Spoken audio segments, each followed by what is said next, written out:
পুরোপুরি একজন drug addicted.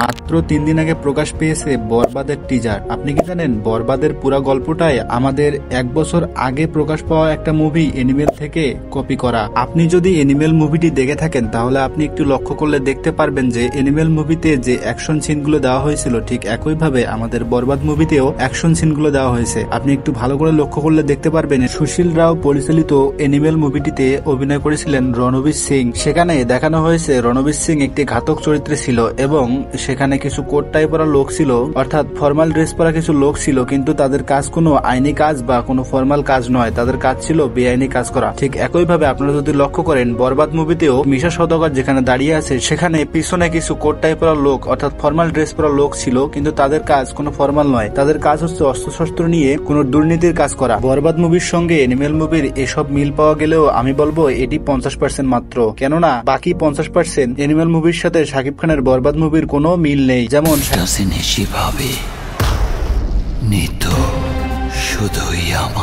Shakib খানের বরবাদ মুভিতে শাকিব খানের সঙ্গে নায়িকার একটা রোমান্টিক সিন আছে যেগুলোর মিল কোনোভাবেই এনিমেল মুভির সাথে খুঁজে পাওয়া যায় না। শুধুমাত্র একটা মুভির ট্রেজার দেখে এত কিছু বলা সম্ভব না, হতে পারে এটির যখন ট্রেলার প্রকাশ হবে তখন আমরা অন্য কিছু দেখতে পারবো, ভিন্ন কিছু আমাদের সামনে চলে আসবে। তাই যতক্ষণ না এই মুভিটির অর্থাৎ বরবাদ মুভির ট্রেলার প্রকাশ পাচ্ছে ততক্ষণ এটি সমালোচনার বাইরে। ধন্যবাদ সবাইকে ভিডিওটি দেখার জন্য।